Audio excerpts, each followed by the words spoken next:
We were told that we'd been surrounded, and there was one time then I remember thinking, have we bitten off more than we can chew here? You don't really want to think too much about what could happen. You know, yeah, they've got your back and they'll die for you and you'll die for them, and there's nothing better than having a special forces guy with you. Hey up, mate, how's it going? Hey up, pal. Good to see you. Long time no see. It's been a few years. It has, Still got that money you owe me? I did the last round. Rounds? Rounds, yeah, yeah. It's been 4 years since we've seen each other, isn't it? Yeah, 4. As soon as you start getting older, life seems to go quicker, doesn't it? Yeah, I know. It's been annoying me recently, that. I used to think, when I was younger, like 40, imagine being 40. And now I'm nearly 60, I'm like, God almighty, where's it gone? What made you decide to go in the military though first, Foxy?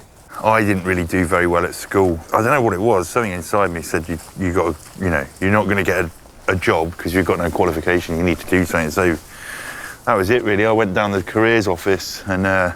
What year is this? 91, 92. Wow. So my dad, he'd been in the Marines, but like he left when I was 1, so I don't remember any of that. Yeah. And yeah, so I suppose that was the sort of drive to go that way.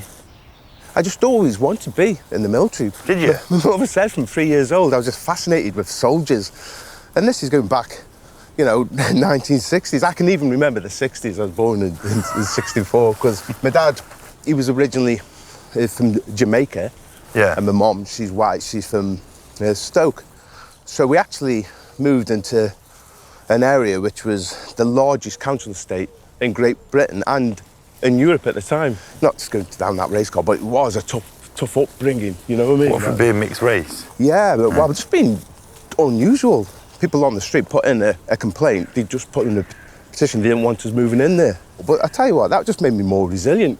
Yeah. One time I was getting chased down by kids, and my dad, he made me go out and fight him. He goes, otherwise you're going to have this, starts taking his leather belt off. Yeah. And I was more worried about that. And so, 16 years old, 2 weeks after leaving school, and I was straight in the military, and I loved it.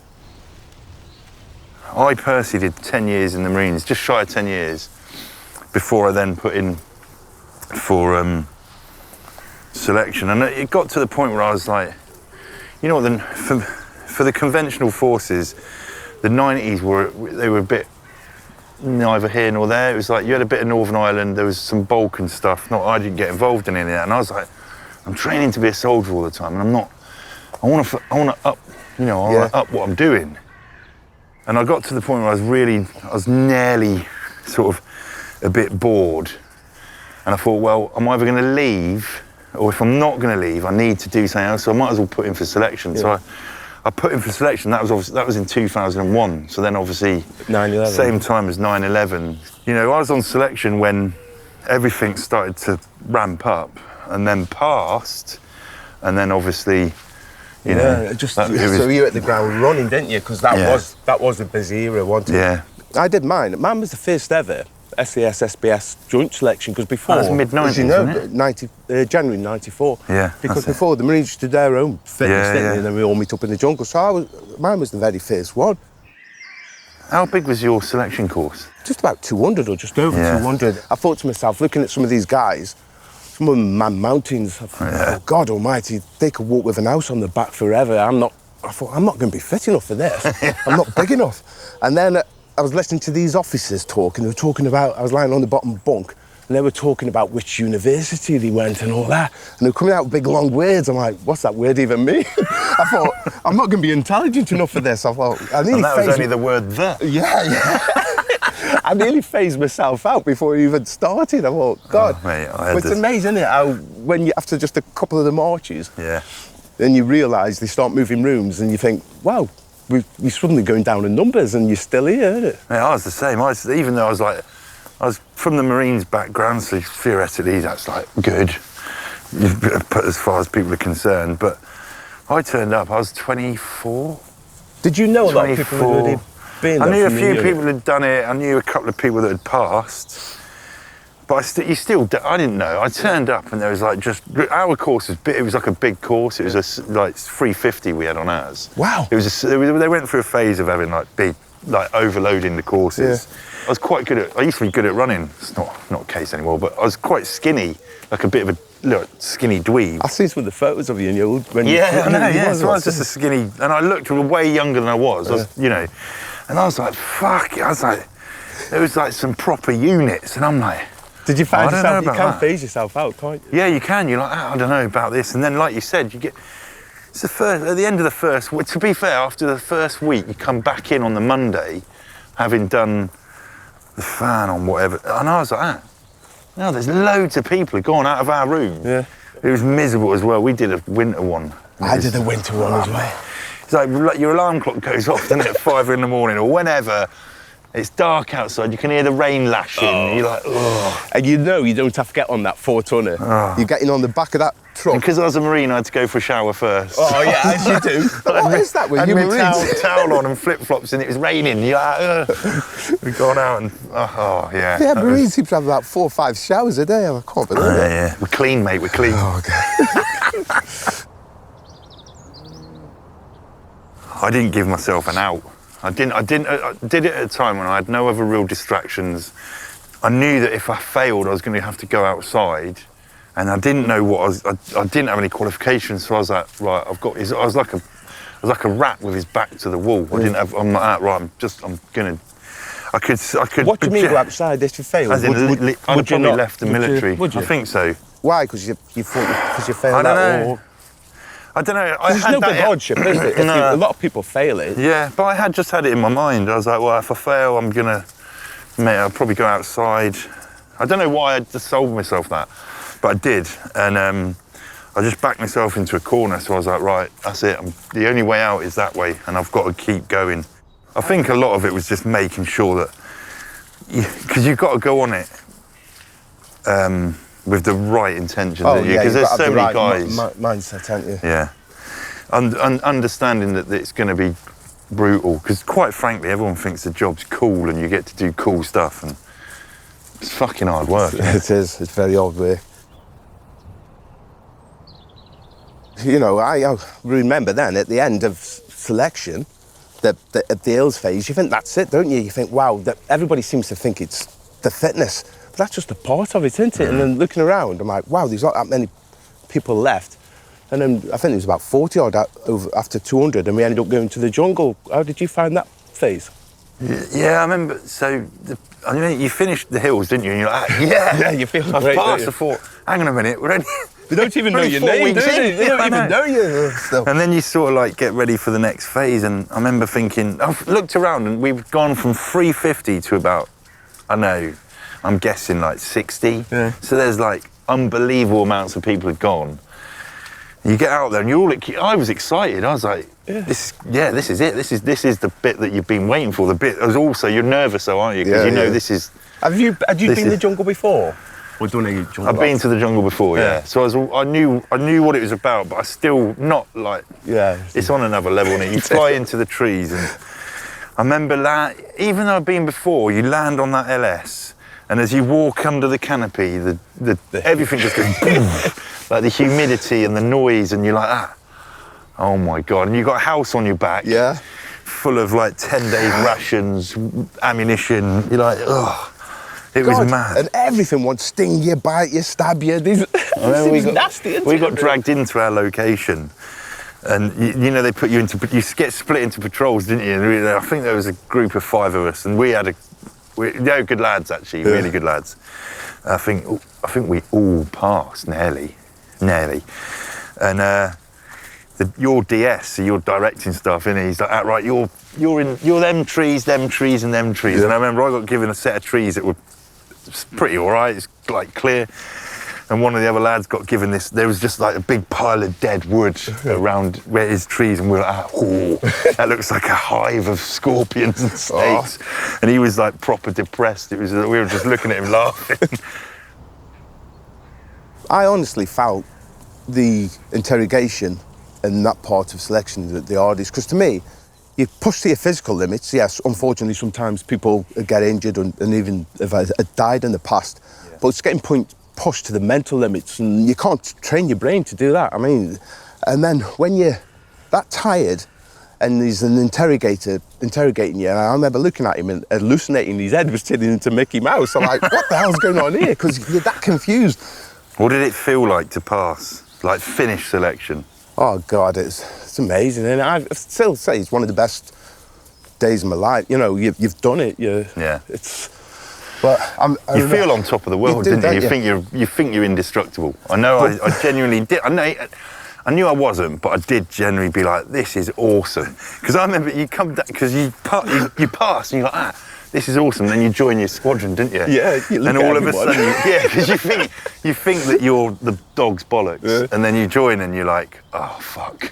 There's all these like proper hardened vets that have been doing it years, and there's a lot of pressure as well, isn't there? Because it's like, don't fuck up. Yeah. If you fuck up, you're out. And well, as you know, you only remembered for your last fuck up, aren't you? Yeah. In any of the special forces, it's that's it. But as we were saying, the equivalent of SBS and SAS is it's the same, really. Yeah. Same course now to get in. You can. I mean, I went pool SBS because I'd been in the Marines, and that was like sort of the way they went. Although there is a lot of, there's still Marines that go to Hereford and vice versa now. It's very much. Yeah. However, all mixed up. As you know, the old saying is, the SBS go underwater and the SAS walk on water. No, there's always been that little banter between us. There's always been a bit of banter. They are the SAS, we are the SBS. There's always a little friendly rivalry. The blokes are the blokes. We just work a bit harder, I think. And you have more showers and you look good. You've got to, if you look at a typical SBS guy compared to an SAS guy, SAS guys are generally more scruffy than the SPs have got to have like gelled hair or hair in general. Or hair in general. But what difference do you see? I don't see any really, to be honest. The lads are the same. You do the same course. There's a bit of rivalry. There's a lot of banter, which is always good. I spent a lot of time there, courses and what have you, in the opposite. Opposite camp. What I found though was when I finished, there was out of 200, or just over 200, there was only 10 of us left. There was 6 SAS and 4 SBS. And over the time, the lads, over them 12 years, I hardly ever saw our lads because we're all in different squadrons, everyone's doing different things. And same with the SB lads. I saw, we meet up and we do quite a lot of training together, don't we? Especially on the counter-terrorism team. So you see them just now and again. The American equivalent is like Delta and say SEAL Team 6 and stuff like that, with the same thing, exactly. But ours is more combined, I think, which is a good thing. So because we work together. Yeah, because we're a smaller unit as well, aren't we? Combined. And smaller units, less money. Jack of all trades, master of none. And that's what got me when I got to the squad. 1 minute you're in the hottest place in the world doing a desert training. And then you come back 2 weeks later, I'm in Norway, and you're jumping in, parachuting into ice cold. So you've gone from plus 50 to minus 30. Oh, God. And Norway, my environments, I don't mind the desert, I don't mind the jungle, the bush, but give me the Arctic. I hate the Arctic. Some people like it, don't they? I don't mind it. I like all of them. I think I prefer the jungle the most. That's the thing that I loved about being in the Special Forces was just how busy you were. Not just training, but operations. I was fortunate enough to be in a very busy period. I think, we both were. After 9/11, it just went mad. After that 9/11, that's when I think we all started working together a lot more. We'd take over from you guys, you'd take over from us, depending on where we were. And I found it's like mega exciting, it's mega busy, but there are periods, because you're away for a long time. I remember my first trip away was nearly 9 months. I remember there's periods where you're like, fucking hell, this is like, we need to go and do something. And then when it happens, it's like, fucking hang on a minute, this is hectic. It's like guns going off and all sorts. It's like... People say, are you ever frightened? You're just frightened of messing up, aren't you? That's the biggest problem. Yeah. But being on that helicopter, and you know that you're getting dropped off and it's just you, but you feel, because you're a band of brothers, you feel invincible, don't you? You Yeah. think, right, our little unit, it doesn't matter. You're a small fish in a massive pond, but we can take on the world. You've got that feeling, haven't you? That was the thing with like, I remember, that's what I loved about going away the most, is being with the lads. Yeah. And it wasn't that I loved all of them, like obviously there are some that I was close to, but you don't like everyone, do you? No, that's... But I absolutely knew, like, because of the guys who they are, you can count on them regardless. Yeah, and I think that's probably the only thing that I missed when I left, was actually being able to go away with a group of people who were fucking professional. Do you know what I mean? Yeah. You know they've got your back no matter what. Yeah. And like you said, you might not be best mates. You don't go out. You might not even particularly like the guy going out for a drink, but you know, they've got your back, and they'll die for you, and you'll die for them. And there's nothing better than having a special forces guy with you. Like, you look at the guys that make good soldiers. They're just the guys that are like, their attention to detail and their ability to do basic stuff. It's getting the like, small things really right, well. isn't it? Getting, as you said, getting the basic soldiering and doing it properly. And on operations, I remember going on a job and the boss come in and he says, right, you lads, he goes, some of you won't be here most probably after you come back from this. And I'm thinking, well, that's good, isn't it? That's the way you start. I mean, I'm looking around. The Grim There's a good Reaper's chance turned some up. of you guys are not going to be here. But then you're like, right, yeah, I'm thinking to myself, I'm going to be here. I'm coming back. And fast to bang, 48 hours, and watching sort of match of the day, and and then just going down Tesco, and then other jobs you've gone on, they go on for a long, long time. Like you're operational, you're in an environment for 6 months, and it's like not one job, it's 2 jobs a day sometimes, 3 jobs a day. There was one job I went on where it was towards the end of my career, where we ended up getting into we were a long way from like any friendly forces, and we got into a proper scrap, and we were told that we'd been surrounded, and there was one time then I remember thinking, fucking, have we bitten off more than we can chew here? Like, and we ended up having a decent set of pilots that came and picked us up out of an absolute shit show, and I think that was probably one of the only times I ever really remember being like, we're fucking hell, I don't know about this. And then I think it was at the end of one of them, we went on that last job, you know, the one that you're like talking about, where you're like, what do we need? And we got whacked by an IED on the walk out. We'd done it, we'd finished. It was all pretty quiet. We got hit. No one got injured miraculously. It was just like a bit of like fucking people on their asses and that coming back off that job. I'm walking down the high street, like shopping with my missus and kid, like thinking, hang on a minute. I remember having a bit of a moment where I was like, what the fuck is this all about? Not for any bad reason, but just being like, this time yesterday, we hadn't even been on the ground. We were back at one of the bases, and it was one of the bigger bases in theatre, and it was at night. We at the time, it was early on in the campaign, so we only had like shitty tents to live in, and we ended up having a rocket attack, so the old sirens go off and you could hear boom, so everyone's sort of like looking for somewhere to go, and one of the lads gets into, remember the metal Y20 boxes, or the kit boxes that you used to have? There was an empty one that we were using as a table. He just climbed into that. We're like, what are you doing? That's going to do fuck all for your safety. He's like, looked at us all embarrassed. The lads just always take the mickey, don't they, no matter what. You'll remember, say, if I died or somebody, one of you, you'll still look back and just have a laugh about when the things you did and the bollocks you dropped, or just the. I still tell funny stories. I still tell funny stories about some of the lads that are dead now, because they were funny. A lot of most of them are funny lads, aren't they? And it keeps their memory going as well, doesn't it? But you know, that's the grim side of it. But it's like it says, when you're in, you don't really have time to sort of grieve, do you? As much, you don't think about it. But I found once because you're still doing the job as well. I think you don't really want to think too much about what could happen. No, because maybe. But I must admit, sometimes when you're doing the burials, I wonder what it would look like for my family. You know, if I was in that coffin and you've got the Union flag on and stuff. But hey, that's all part of it, isn't it?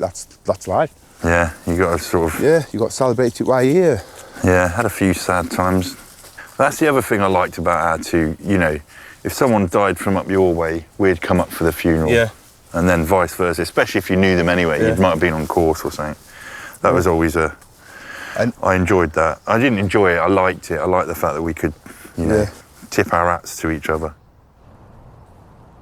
The thing that I used to love about going away, you know, when you're on ops and you go away for a long period of time, is like the banter is brutal. It's brutal but good, yeah. There's always people watching every move that everyone's making, so they can just literally jump on you and just give you shit. And if you've done something, the first thing you do is look around, make sure, does anybody see me?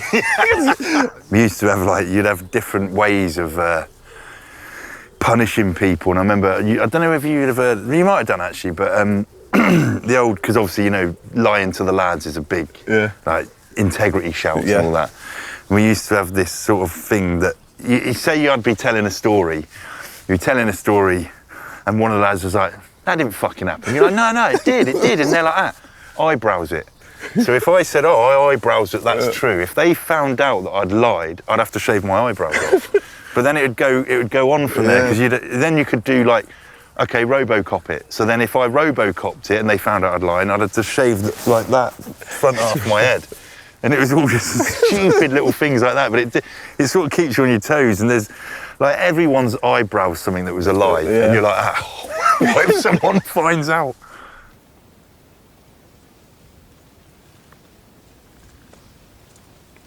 You know, when you're out on the ground and that, and like, because people talk about fear and anger and all that. How do you reckon you sort of like dealt with those emotions? I know how I did it, but I know people keep saying to me, you must have been angry when you were in a gunfight, or you must have been scared. And I'm like, well, yeah, scared I probably was, but you fucking deal with it in a certain way. But I don't ever remember being angry. You can't lose it, because if you go angry, you've lost it.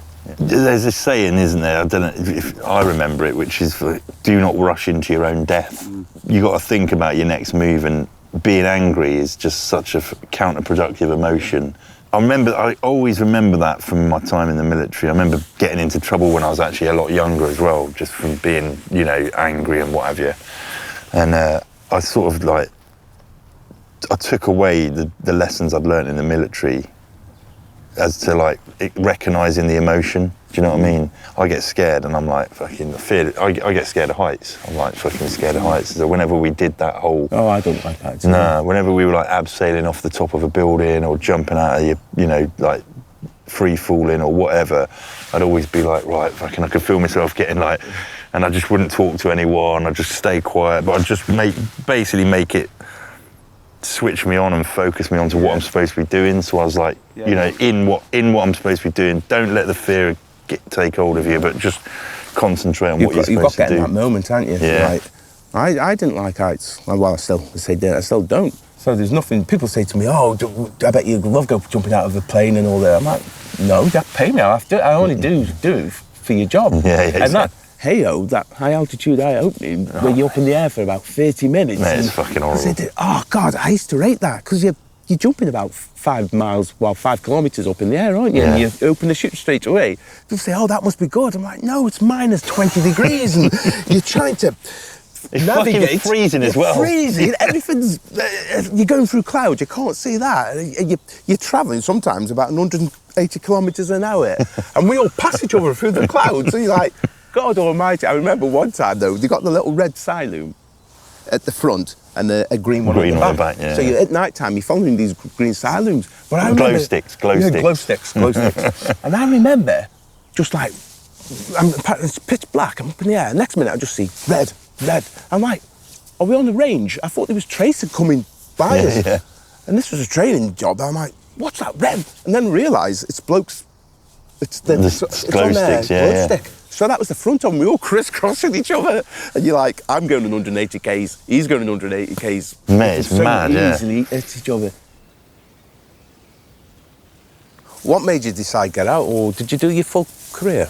Yeah, I did 20 years, but I got medically discharged. I got diagnosed with PTSD. So I think it's weird, because I'm always like, people always say, you obviously got PTSD because of all the stressful things that you did in the Special Forces. And I'm like, yeah, they were stressful. They were a bit of a catalyst, but I think it's because I wasn't managing coming home so well. I didn't have, I wasn't balancing it out properly. I didn't have a strong home unit, and I think I was probably the reason it wasn't strong, because I loved work. I was always up for going out. So anyway, because of that not balancing it out, not having a strong sort of unit to come back to. I just, everything got on top of me, and I ended up leaving. Sort of got medically discharged and just felt I was in a pretty low place for about 18 months, 2 years. It's a long time. Yeah, and then obviously there's a bit of a journey coming out of it, but yeah, it was a bitter pill to swallow. I was a bit gutted at first. I wasn't ready to leave, that was for sure, even though theoretically I only had like 2 years left to run. But it just felt like I'd shortchanged myself. Felt like I'd sort of, at the time, I felt like I'd fucking failed at something just because my mind had obviously, just had enough at that moment in time. Just coming out of it, you can understand how it hits people. Well, I was lucky in a way because I sort of gradually came out, because when I left, I went working with other SAS guys and all the XD squadron as well, so you're still armed and everything, but looking after the news. And then I ended up further on. So did you put your notice in, or did you just? I did my full time, and then I was going to stay on longer. And then at the end I thought, well, I've done my full time now, and what I didn't want is, I used to see the guys who was just hanging in there still, they won't leave it, let it go. And I used to think, right, let it go, Grandad, because you're not operational now. You support, and don't get me wrong, it's great being still, part of it, especially if you live down in the area and you want to carry that on. I don't knock the guys, but I always remember when I first joined, I used to think, right, the older guys now who aren't operational, I'd just go. And I didn't want to be that old guy, so I thought, right, I'm going now. And then I ended up carrying on working with blokes straight away, so you was on. So you sort of got out lightly, and then I ended up training special forces around the world. So I'd always have a weapon in my hand. So it was a gradual come down, and obviously you weren't operational then, but you still basically the same sort of environment, isn't it? And you're working with like-minded people still from the regiment and from other special forces units. I couldn't imagine you like flash to bang. You 1 minute you're in such an intense job, and then you're out. I think I didn't handle it well either, because obviously, because of why I got medically discharged, I was embarrassed, and I just scurried away. I didn't speak to any of the lads to begin with. I was like, because I was like scared about what they thought, and I wasn't being honest with myself about what was actually going on. I kept trying to fucking brush it to one side and not really think about it. So it was just spiraling me out of control more and more. And it was only when it came to a real pinch point when I was like in probably my lowest place, where I was like, fucking hell, what am I doing? And then I suddenly realised that I need to be honest with myself, that I've got something that needs sorting out. And then I thought, right, I need to start talking to people as well. So I went on a journey of talking and also reconnecting with my mates, because I'd pushed them to one. I hadn't pushed them to one side. I'd just hidden.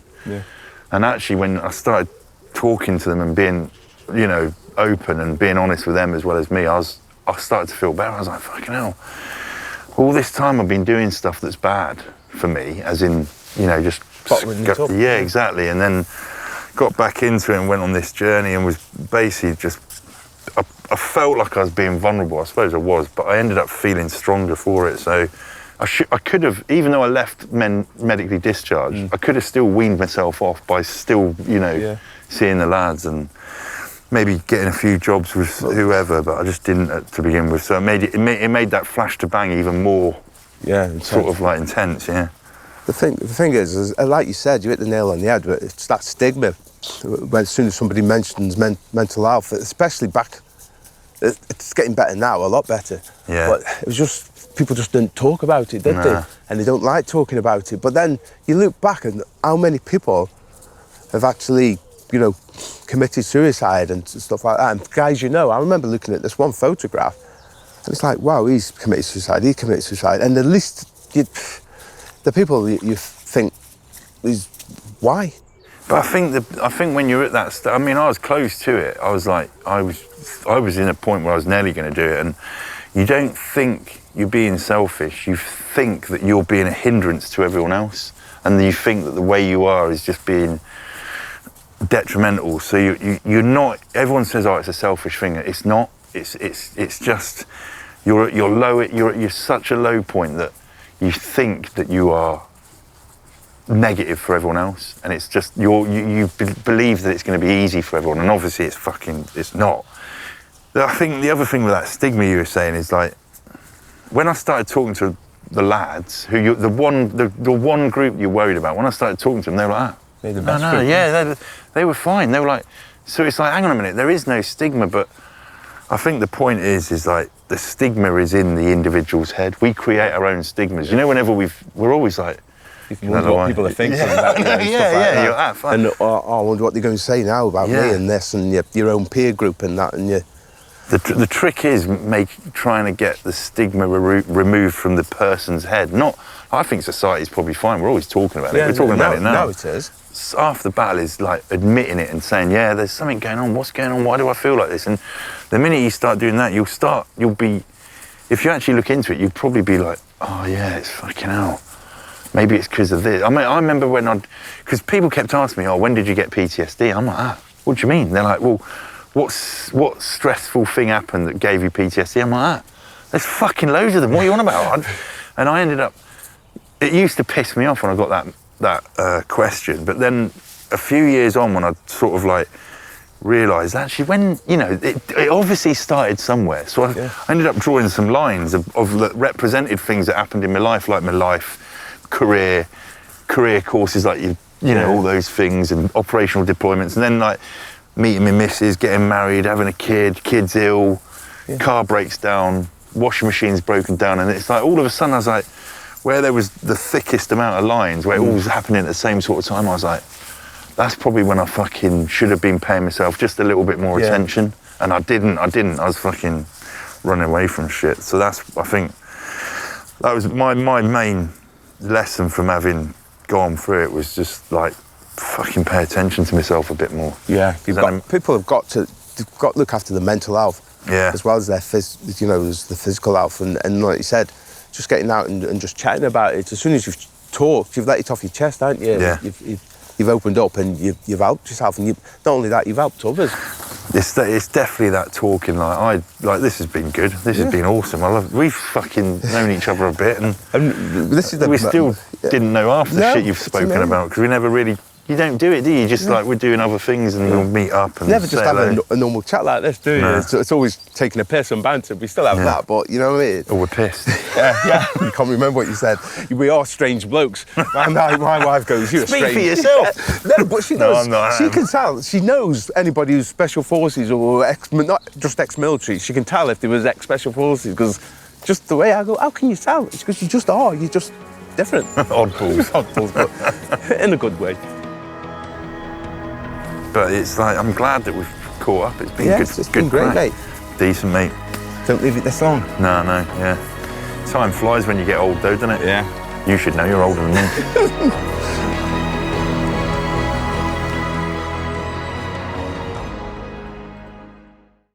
You know, we were attacked by an overwhelming number of bad guys, and they had nothing but small arms and RPGs, and we had jets with bombs.